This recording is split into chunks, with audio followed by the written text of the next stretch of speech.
So I just managed to acquire a brand new Walther PPQ version 1. This is the classic or M1 version, and what that means is simply that it has the European style magazine release. If you're familiar with HK pistols, there's a little lever just below and in front of below the trigger guard in front of the grip. There's a little lever, and that releases the magazine. It's ambidextrous, as opposed to the push button safety, or the push button mag release, which is the American style.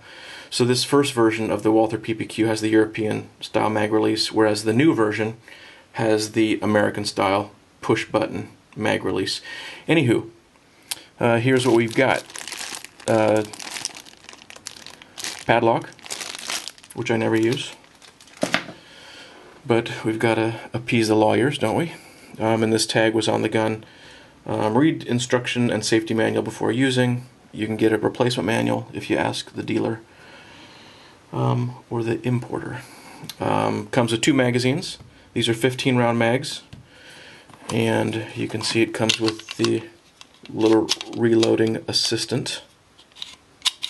I don't know how stiff these mags are, or if I'll need that. I don't typically have trouble reloading mags, but if you do, this can make it easier. Loaded chamber indicator, and you can see maybe peeking through here, looks like test target.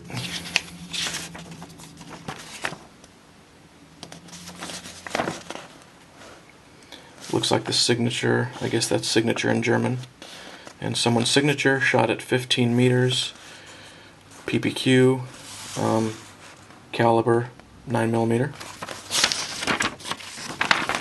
and there's the, let's see if you can make that out.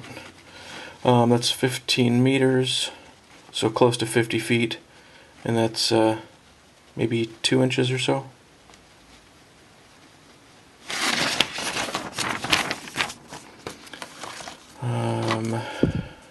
Registration card.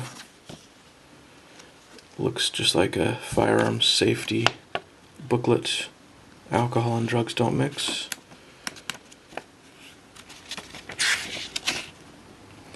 Yep, just basic gun safety rules there.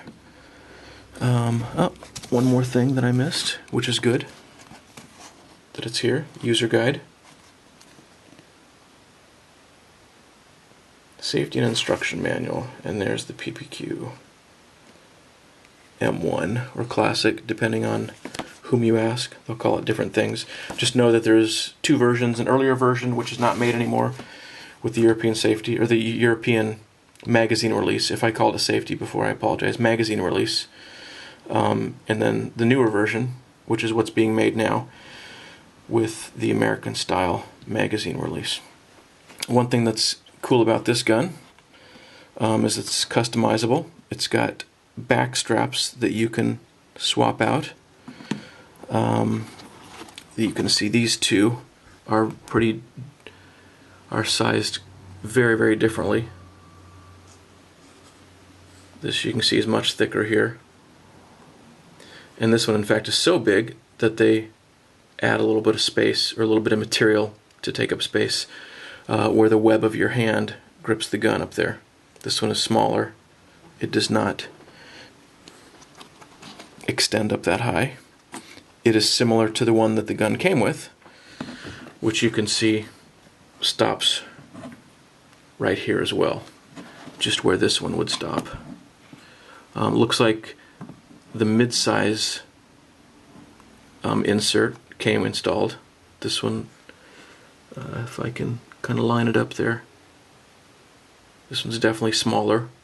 Gives you a little less bulbous shape on the back strap here. This one, you can see, is going to be even thicker, and in fact add a little space up at the top if you have really big hands and need a little greater length of pull. This should add a little bit of length of pull, besides filling your palm a little bit more. For those of you who, this has been out in the safe in the garage, so it's cold and there's condensation on it. For those of you who are having a hissy fit because I didn't show you that the gun is empty and you're all concerned that I might shoot myself, I'll go ahead and see if the gun is empty. Nothing in the mag. And empty chamber. Let's see. You can see here that it's got a Glock style trigger. No external safeties. Nothing here. Nothing here. Just this safety. So if I pull on the side of the trigger without depressing this centerpiece, the mechanism is pretty simple. You can actually see it right there. It just prevents the trigger from moving far enough to pull the striker back and firing the gun. You can see we've got a Picatinny rail here for light or laser. 3-dot sights. I'm actually very interested. There's a site, I can't quite remember what it's called, big dot something big dot x something big dot.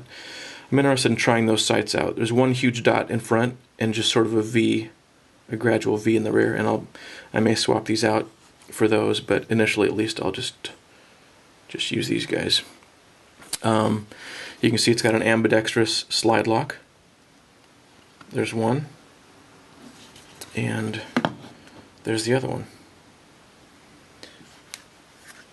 You've got cocking serrations in the rear, cocking serrations in the front, if you like to do a press check for your chamber check. I do not know off the top of my head if the extractor here, you can see it's got an external extractor. I don't know if that acts as a loaded chamber indicator or not. I will find that out and let you know. Looks like the rear sight is adjustable for windage. You can see a screw there. So that's kind of nice. Most combat pistols don't come with adjustable sights. The front is fixed in place, as you can see. They're not typically adjustable. The rear on some guns is also adjustable for elevation. This one is not. But at combat distances, you don't need a whole lot of flexibility typically anyway. It probably comes installed with a sight that's good, that's going to be on the money at combat distances. And the mag release I was talking about, it's right here. You can see it's one piece on this side and this side connected by a shaft, and you just pull down on it. And you could do that with either hand. You could do that with your trigger finger, no matter which finger it happens to be your trigger finger. I suppose you could do it with your thumb, but for me even a regular mag release can be a reach because I have really small hands. So your trigger finger, it's right there. No need to reach, it's just your finger falls on it. This is pretty stiff, I think. The HK mag release is much easier to activate. I might see about getting a lighter spring in there to make it slightly easier to operate. This is not super wide to get your hand on, so it definitely takes some effort to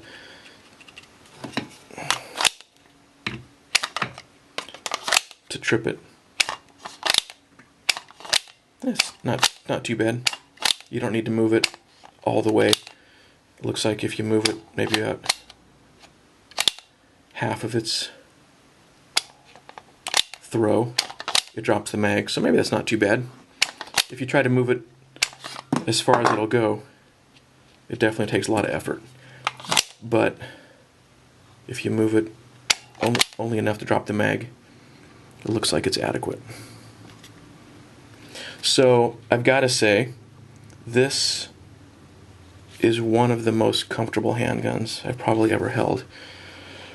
And with the ease of shaping plastics these days. I don't know why more companies don't have a little bit more nicely shaped grip on them.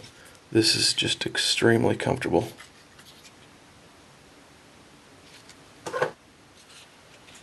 Yeah, just very, very comfortable.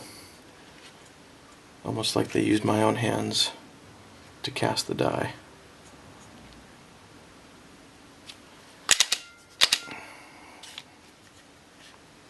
And the slide catch is quite long, and again, ambidextrous. I actually don't use that to drop the slide or to chamber the first round.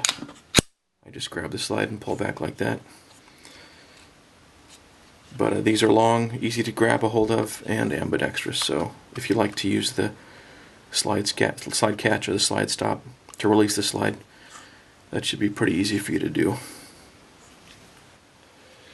So here again is the extractor, and you can see that it's almost flush at the rear here when the gun's not loaded. Now let me throw a snap cap. See, it's a snap cap again for those who are concerned I might shoot myself. Let me throw that in the chamber, and you can see, or maybe you can't see, it's a little bit recessed, and you can barely see some red on the frame just below the loaded chamber indicator. In my opinion, this is hardly a loaded chamber indicator. In a stressful situation, I honestly don't think I would have a clue if there were a round in the chamber or not. It is just not obvious at all. So it appears to me that this dual function extractor loaded chamber indicator, which actually is really common for the extractor to also indicate whether the chamber is loaded or not, in this case is it's almost worthless as a loaded chamber indicator. They could have done a better job with that. It's actually more clear if you have light to see the glint of the round in the chamber. And again, so you don't freak out, that's what's in there. It does have a shiny base, so, but it's not a real cartridge. So they could have done better with the loaded chamber indicator, in my opinion. There's virtually no difference with it loaded and unloaded. So the backstrap, I don't know if you noticed before, there's that little hook on the top there. So this is just going to hook in here and swing into place, and there's a pin that holds it in place. Again, this is the medium one that's in there. Actually, let me take this out. Just push that pin out. Takes a little bit of force, but not too bad. There's that. And then this should just pivot out. At the bottom there's actually a little thing for you to catch your fingernail on there. And then this just slides out, pivots out, and then pulls down like that. Not too much to look at there. Transponder. I have no idea what that's all about. So let's look at these three side by side.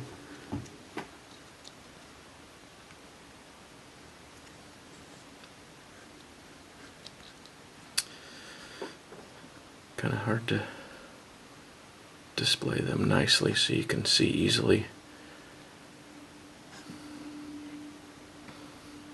So yeah, here's the smallest one, came with the middle one, and then you can get the jumbo one installed if you've got big hands and want to increase the length of pull a little bit. I'm going to put the small one in and see if I like it better. I'm certain I wouldn't want the big one. So, super easy. Just insert that top.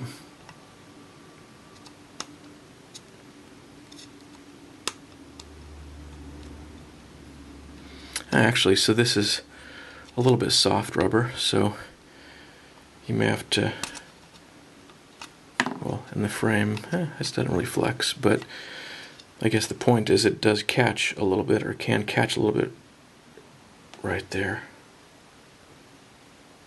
So you may have to just work it back and forth a tiny little bit or squeeze it to get it in there. Not too bad. And put the pin back in.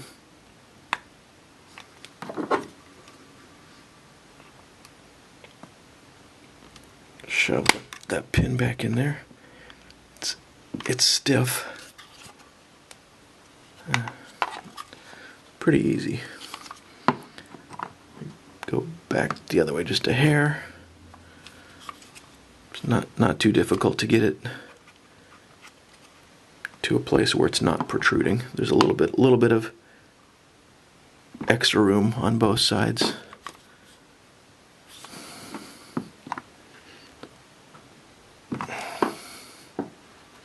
Yeah, we got maybe a millimeter or two there, a couple millimeters here, so it's pretty easy to get in there.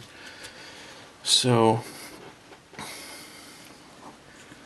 yeah, I think I like that a little better. Not a huge difference, but this part right here doesn't stick out quite as much. So again, if you have small hands, my fingers are small, so this isn't pushing quite so hard against my palm here. A little bit gentler palm swell, and that just feels really, really nice. It feels very good. Lets you really get a nice, easy, solid grasp on the gun. And if you had to go ambidextrous for cornering or something like that, maybe that's more important with a rifle than it is with a pistol. But if you're a lefty, it doesn't matter. This is symmetric. The HK P30 has panels on the side, just like this guy. You can swap out this panel, you can swap out that panel, and you can make it. I was thinking asynchronous, but that's not. It doesn't need to be symmetric. Asymmetrical. You can make it asymmetrical. You could have a bigger one over here to fill your palm and a smaller one here, or either way. But this one, you can just swap out the backstrap. But that's probably going to be adequate for most folks, I imagine. But anyway, it's very, very comfortable. Very comfortable. Looks like it's got a pretty big trigger guard here. If you have gloves, I imagine it'd be easy to get your finger in there. The trigger, you've probably heard about the trigger on this gun, or you may have. Again, it's not loaded, for those of you who are really concerned that I might shoot a hole in my wall. So you can see initially there's a lot of take-up. At this point, however, no creep. And I'm sure there's some over travel, but it's not obnoxious, at least. Reset. There's the reset. Not too bad. After the reset, however, there's a tiny little bit of take-up. Again, the trigger, the brake. Really nice. Not heavy. No creep that I can detect. Not a bad reset. But then a tiny little bit of take-up after the reset. But a really crisp trigger. Definitely way better than any Glock I have felt. I haven't felt a highly tuned Glock. I've done polishing on a couple Glocks that I own, which improves the trigger pull a little bit, but this one out of the box is better than that even.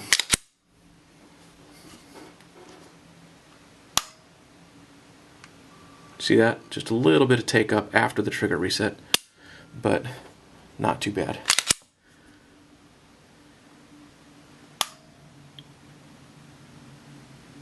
Really, really nice trigger. Takedown is identical to a Glock. So it needs to have the striker dropped and then just pull back a little bit. So this right here is like on the Glock. There's two little tiny levers on a Glock which kill my fingers. On this one you've got these really big pads with a couple grooves to grip on. So just pull back a little bit pull down, so it's just like a Glock. Internally, looks like a Glock. So, roughly. Here's the striker, the rear part of the striker. The shape on the rear here is a little different than a Glock, but it would serve the same purpose, just to hold the internals in place. And looks like you would just pull it down like on a Glock to get the striker assembly back out of the gun. And the internals of the receiver, trigger bar, the stuff in the back. I'm sure the principle is virtually identical to how a Glock functions. You can see the ejector there, a little bit different shape than a Glock, but it's the same thing. The block here that engages with the barrel to bring it down and out of battery, and then to stop the barrel from its rearward movement so the case can get ejected, and then it's going to ride back up on the rear surface there. That surface will ride back up on this surface to put the battery, or the slide back into battery. So same as a Glock, same as most modern pistols. Similar principle to the 1911, just doesn't use a link and to pull the barrel down out of battery. Other than that, it's the same basic principle. So that's about it. And you saw it when I took it apart. The guide rod assembly, again, it's virtually identical to that of a Glock. Yeah, a few things look a tiny bit different than a Glock, but it's essentially the same. This is a little bit easier to put back in. A Glock, I really have to shove hard on it, and it can be a little bit of a struggle to get the guide rod assembly back in. This is easier. When you get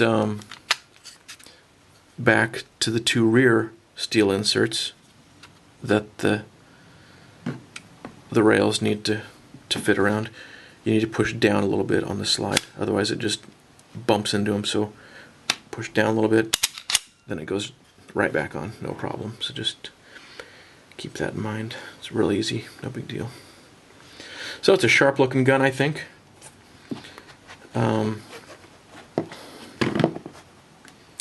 Feels really nice, very comfortable, is configurable, has a really great trigger straight out of the box, and let's go shoot it and see how it shoots. Just shooting some round nose here.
So I went to the range and put a few rounds through the gun, and it's fun to shoot. Very comfortable, as I observed earlier, and it's just as comfortable to shoot. I'm not a fantastic shooter by any means, so you can see my targets there. I've got the caliper set to 2 inches, so you can see the group on the right is in the neighborhood of 2 inches plus or minus, and that's 30 rounds at 9 yards.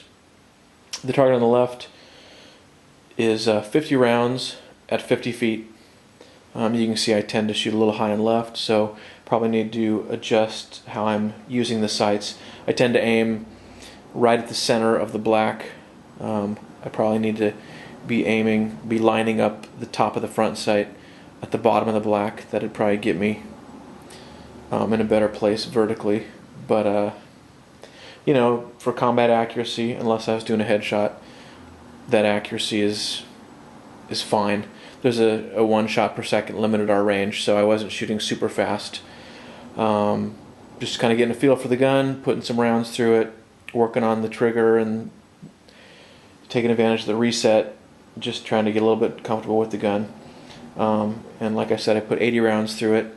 There was one failure, and there was a click but no bang. There was not an impression left on the primer by the striker, so I'm not sure what happened. If the gun hadn't been in battery, I would have thought that I wouldn't even have gotten a click, but I don't know. So again, that was just with Independence ammo, which is just an inexpensive target ammo. Other than that one thing, it ran fine. Obviously, before I carry it, I'll figure out what a good self-defense load is, maybe do some hand loads. I've got some gold dot bullets in 9mm, 124 grains. Got 500 of those, so I may do some hand loads and see how those work in the gun, and if it shoots well with those, may use those for self-defense. So that's it. Walther PPQ Classic or M1, the first one they came out with. Very, very comfortable. Just a really beautiful little gun, I think. And I've got that small backstrap installed, and to me that's really comfortable. Everyone will choose the backstrap that's most comfortable for them, and it looks like the gun should work fine with someone even who has big hands, because the biggest backstrap is quite big, and it increases the length of pull as well. So it seems to me that a wide variety of hand sizes could be very happy with this pistol. My hands are very small, and I just think it's super, super comfortable. So that's it. Walther PPQ Classic or M1.